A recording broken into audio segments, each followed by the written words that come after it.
Hello students, how are you all? I hope you all are fine and safe at home. This is your microeconomics lecture and today's topic is change in budget line. Now budget line changes by two ways. Either it is shifted or either it is rotated. तो shifting of budget line and rotation of budget line. Shifting of budget line का मतलब होता है कि budget line old से बिल्कुल new ही बन गई. Now here shifting means that either leftward और राइटवर्ड. ओके, तो शिफ्टिंग का मतलब बिल्कुल ही या तो लाइक दिस ईदर लेफ्टवर्ड बिल्कुल न्यू बजट लाइन आ जाना. एंड रोटेशन इज कि यस न्यू बजट लाइन आएगी of course but there would be rotation. अभी हम देखते हैं कैसे होगा. So let's start with the shifting of budget line. Now what will happen when there is increase in income. हमने budget line की definition पढ़ी थी that it is the line showing all different combinations of two goods that a consumer can purchase with given income and given prices. Yes, तो दोनों में जो भी change आएगा बजट लाइन में वो तब आएगा जब या तो इनकम में चेंज आएगा या फिर प्राइजेस में चेंज आएगा. क्योंकि हमने ये अज्यूम करा था कि prices will remain constant and income will remain constant. और जब इनकम चेंज होगी ऑफ कोर्स तब बजट लाइन भी चेंज होगी. जब प्राइजेस चेंज होंगे then of course budget line भी चेंज होगी. So shifting of budget line में हम पढ़ते हैं that what would be the effect if there would be increase in income. अब मान लो किसी की इनकम इंक्रीज हो गई, goods of prices are same, prices जो है वो सेम है लेकिन इनकम इंक्रीज हो गई.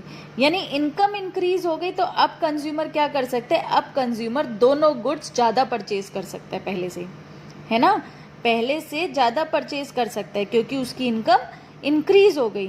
तो जब इनकम इंक्रीज होती है, for example this is the initial budget line, ये जो BL है ये इनिशियल बजट लाइन है, ठीक है. अब जब इनकम इंक्रीज हुई तो कंज्यूमर जो है गुड Y भी ज़्यादा कंज्यूम कर सकता है और गुड X भी कंज्यूम ज़्यादा कर सकता है. लेट सपोज कि कंज्यूमर 6 यूनिट्स गुड X की परचेज कर रहा है after increase in the income as well as 12 units of good Y consume कर रहा है after increase in the income. तो ठीक है, पॉइंट्स हमारे शिफ्ट हो गए. तो when will join these points तो हमारे पास एक न्यू बजट लाइन आ जाएगी that is B1 L1. So when there is increase in income then the consumer can purchase more of both goods. That's why there would be a rightward shift in the budget line. इसीलिए budget line में कैसा shift हुआ, rightward. Okay, and opposite will happen when there would be decrease in income. अगर decrease हो जाती है income, for example this is the initial budget line. इस बार हम ये एग्जाम्पल ले लेंगे कि B1 L1 is the initial budget line. तो अगर इनकम कम हो गई consumer will consume less of both goods मतलब इस तरफ शिफ्ट हो जाएगा and there would be leftward shift in the budget line. See this is a decrease in income, this is the initial budget line BL और after decrease in the income both commodities are consumed less, that's why there is leftward shift. BL से किस तरफ shift हो गई, B2 L2 की तरफ. तो ये कैसा हुआ, लेफ्टवर्ड शिफ्ट हुआ. Okay, now what happens, now we are going, this is two types की, तो दो तरह से हमारी जो बजट लाइन है वो शिफ्ट हो रही है, लेफ्टवर्ड और rightward. Now rotation of budget line. Rotation of budget line में सबसे पहले हम पढ़ते हैं effect of change in price of good X. सिर्फ गुड X के प्राइजेस में चेंज आ रहा है, Y के प्राइजेस कांस्टेंट है, इनकम हमारी कांस्टेंट है. अब गुड के प्राइस में चेंज आने का मतलब है कि गुड X के प्राइस में चेंज आने का मतलब है कि प्राइजेस फॉल भी हो सकते हैं और प्राइजेस राइज भी हो सकते हैं. Now what will happen when there is fall in price of good X. जब गुड X के प्राइजेस कम हो जाएंगे, एक सिंपल सी बात है, अगर किसी कमोडिटी के प्राइजेस कम हो जाते हैं तो हम उतनी इनकम में उस गुड को ज़्यादा परचेज कर सकते हैं. सो सेम विल हैपन, जब गुड X के प्राइजेस कम होंगे तो गुड X का कंजम्पशन इंक्रीज हो जाएगा. सी this is the initial budget line, BL एक इनिशियल बजट लाइन है.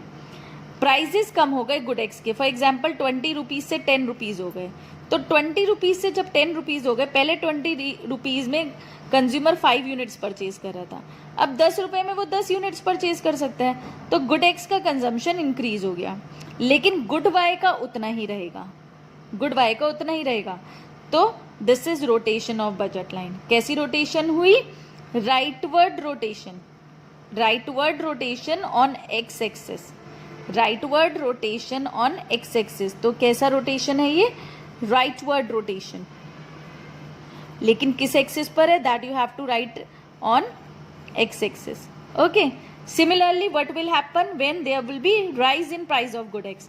गुड एक्स के प्राइजेस राइज हो गए, तो गुड एक्स के प्राइजेस अगर राइज हो गए तो गुड एक्स का कंजम्पशन कम हो जाएगा. गुड एक्स का कंजम्पशन कम होने का मतलब है leftward shift in the price of good X, sorry leftward shift on x axis. So this will happen. तो सेम डायग्राम लेकिन शिफ्ट सिर्फ एक्स एक्सिस पर इस तरफ आ जाएगा. Next is fall in price of good y. अगर good y का प्राइस फॉल हो जाता है, गुड वाई का प्राइस फॉल हुआ तो गुड वाई का कंजम्पशन इंक्रीज हो जाएगा. गुड वाई का कंजम्पशन इंक्रीज होगा बट गुड एक्स का कंजम्पशन सेम रहेगा. So there would be upward movement. कैसा है? Upward movement on y axis. ठीक है. On the other hand when there is fall in the price of good y, तो good y का rise in the price of good y, तो good y का consumption decrease हो जाएगा. तो ये कैसा मूवमेंट हुआ? Downward movement on y axis. So in this way I will say, इस तरीके से क्या होता है, इफेक्ट ऑफ चेंज होता है, शिफ्टिंग और रोटेशन ऑफ बजट लाइन होती है. Okay. So what you have to do while preparing notes students, when you are preparing notes then you have to tell, आपको सिर्फ इतना बताना है, if prices are falling then it means consumption is also like increasing. But good x, अगर मैं example दूँ, that fall in price of good x. So fall in price of good X means that prices of good X are decreasing and income is unchanged, due to which the consumption of good X will increase and there would be rightward movement on X axis. This much you will write in your notes and then you have to prepare the diagram. Okay, all of you. Now next topic is properties of budget line. There are two properties of budget line. First property is budget line is downward sloping. Downward sloping, of course you can see, जब भी हम diagram draw करते हैं budget line का, तब हमें इस तरह की बजट लाइन मिलती है. Yes, this is the budget line and it is downward sloping. So why it is downward sloping? क्यों है ये downward sloping? Again, because here again हम यही बात करेंगे that to consume an extra unit of good X, the consumer has to sacrifice few units of good Y. See, this was the schedule for budget line. This is the schedule for budget line, है ना. तो good x की एक unit increase करने के लिए good x2 की units को सेक्रीफाइस करना पड़ रहा है ना. So this is the reason because of which that budget line is downward sloping. Budget line is downward sloping because to have an additional unit of good X, the consumer has to sacrifice few units of good Y. हम इसे good Y ले लेते हैं, तो few units of good Y. That's why budget line is downward sloping. Next property है हमारी, budget line is a straight line. I have told you in my previous video that since price ratio remains constant, that's why budget line is a straight line. Price ratio constant रहता है. Price ratio that is price of good X upon price of good Y, Px upon Py. तो that's why budget line is a straight line. जब हम Px upon Py करते हैं तो हर combination पर price ratio same आता है.